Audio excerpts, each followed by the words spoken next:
اللہ تبارک و تعالی یعنی ہم سب کے خالق، مالک، پروردگار اور پالنہار ارشاد فرماتے ہیں فاستقم، آپ جم جائیے، کما امرت، جیسا کہ آپ کو حکم دیا گیا ہے، ومن تاب معک، اور وہ بھی جنہوں نے آپ کے ساتھ توبہ کیا ہے۔ آسمان کا جو یہ پیغام ہے، اللہ تبارک و تعالی کی طرف سے جو یہ ہدایت ہے، نبی کریم سرکار دو جہاں صلی اللہ علیہ وسلم کو آپ کو یہ کہا جا رہا ہے کہ جو کچھ حکم دیا جا رہا ہے اس پر مضبوطی سے قائم رہیے، اور صرف آپ نہیں بلکہ وہ لوگ بھی مضبوطی سے قائم رہیں جنہوں نے آپ کے ساتھ توبہ کیا، یعنی جنہوں نے اسلام کا اعلان کیا اور جو کلمہ پڑھا اشہد ان لا الہ الا اللہ و اشہد ان محمدن عبدہ و رسولہ۔ ایک صحابی رسول ہیں حضرت سفیان بن عبداللہ الثقفی رضی اللہ تعالی عنہ، بڑے جلیل القدر صحابی رسول ہیں۔ وہ کہتے ہیں میں نے نبی کریم سرکار دو جہاں صلی اللہ علیہ وسلم سے پوچھا، اے اللہ کے رسول پیارے نبی، کوئی ایسی بات بتا دیجئے کہ پھر آپ کے بعد کسی اور سے پوچھنے کی ضرورت پیش نہ آئے۔ میرے نبی نے جواب دیا قل آمنت باللہ ثم استقم، یہ کہہ دو میں نے اللہ پر ایمان لایا اور مضبوطی سے جم جاؤ۔ قرآن کریم کی اس آیت میں اور حضرت سفیان بن عبداللہ الثقفی رضی اللہ کو آپ صلی اللہ علیہ وسلم نے جو ہدایت دی، یہی کہا جا رہا ہے کہ مسلمانوں، جب تم نے یہ اعلان کیا ہے کہ ہمارا خدا ایک ہے، اے مسلمانوں جب تم نے کلمہ پڑھا ہے لا الہ الا اللہ محمد الرسول اللہ، پوری مضبوطی سے جم جاؤ۔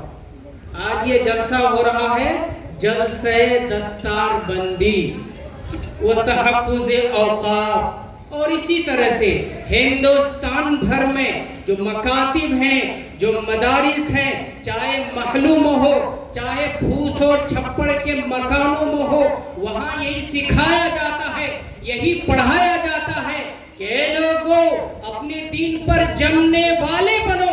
حضرت خباب بن الارت رضی اللہ تعالیٰ عنہ ایک بڑے جلیل القدر صحابی رسول ہیں، جب انہوں نے سنا کہ مکہ کی سرزمین میں محمد نام کا ایک شخص ہے اور اس نے لوگوں کو دعوت دیا ہے، اسلام کی طرف بلایا ہے، لوگوں کو دعوت دے رہے ہیں کہ اے لوگوں قولوا لا الہ الا اللہ تفلحوا، اے لوگوں یہ کہہ دو کہ اللہ کے سوا کوئی دوسرا معبود نہیں، تم کامیاب ہو جاؤ گے۔ حضرت خباب بن الارت رضی اللہ تعالیٰ ایک کافر عورت کے غلام ہیں، انہوں نے بھی کلمہ پڑھ لیا اشہد ان لا الہ الا اللہ و اشہد ان محمدن عبدہ و رسولہ، یہ کلمہ پڑھنا تھا۔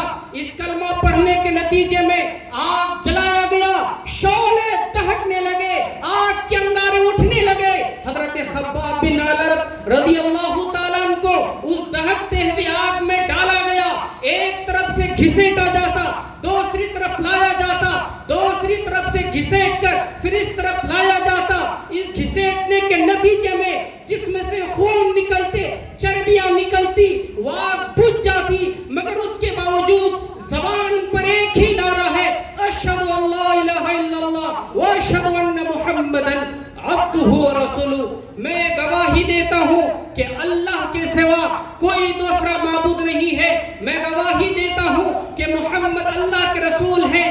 خانہ کعبہ کے نیچے میرے نبی چادر تان کر آرام کر رہے ہیں۔ حضرت خباب بن الارت رضی اللہ تعالیٰ نبی کے پاس آتے ہیں، نبی کے چہرے کو دیکھتے ہیں اور کہتے ہیں اے اللہ کے رسول، اللہ کی مدد کب آئے گی؟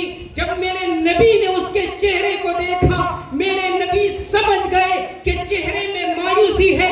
اللہ کے رسول پیارے نبی تاجدار بطھا امام الانبیاء صلی اللہ علیہ وسلم نے ارشاد فرمایا اے ابھی تم ڈر گئے، ابھی گھبرا گئے، تمہیں یہ پتا نہیں کہ تم سے پہلے جو لوگ آئے تھے، تم سے پہلے جو لوگ تھے جنہوں نے ایمان کا اعلان کیا تھا، اپنے اسلام کا اقرار کیا تھا، اس اقرار کرنے کے نتیجے میں لوہے کی کنگھی سے اس کے گوشت کو نوچ لیا گیا، مگر اس کے باوجود اس کے پائے استقامت میں لغزش نہیں آئی۔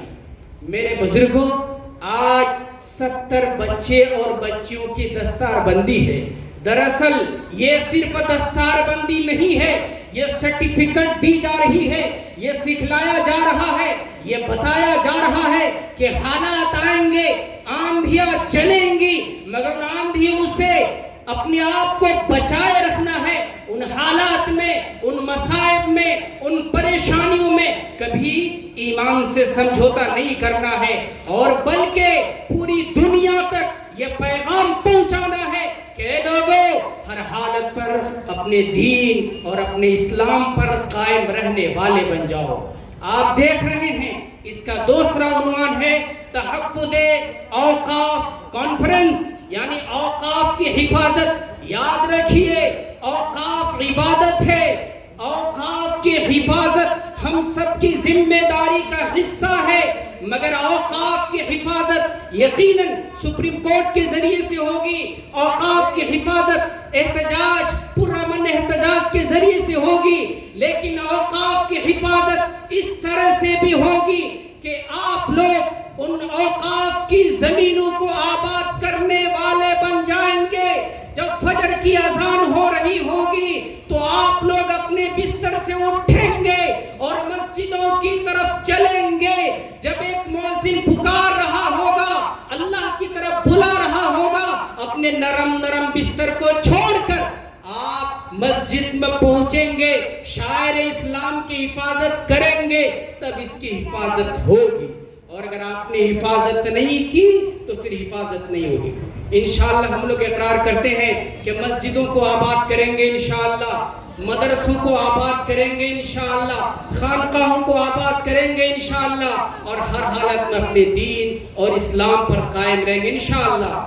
قرآن کریم کی آیت میں، قرآن کریم میں اللہ تبارک و تعالی ارشاد فرماتے ہیں، یا ایھا الذین آمنوا اتقوا اللہ حق تقاتی ولا تموتن الا وانتم مسلمون۔ اے ایمان والو، اے کلمہ پڑھنے والو، اے نبی کا نام لینے والو، اللہ تبارک و تعالی سے ڈرو، ویسے ہی جیسے ڈرنا چاہیے۔ اور ڈرنا یہ ہے کہ تمہاری موت آئے تو ایمان پر، تمہاری موت آئے تو اسلام پر۔ یعنی اللہ تبارک و تعالیٰ کہہ رہے ہیں کہ لوگوں، ہم یہ نہیں چاہتے کہ تمہاری موت کفر کی حالت میں آئے، بلکہ تمہاری موت ایمان پر آنی چاہیے۔ کب ایمان پر موت آئے گی؟ جب مسجدوں سے اپنا رشتہ مضبوط کریں گے، انشاءاللہ رشتہ مضبوط کریں گے انشاءاللہ۔ یاد رکھیے، مسجد اللہ کا گھر ہے، جب اللہ کے گھر سے اپنے رشتے کو مضبوط کریں گے تو ہم سب کی حفاظت ہوگی۔ اللہ تبارک و تعالی ہم سب کو عمل کی توفیق دے، آمین۔ وما علینا الا البلاغ۔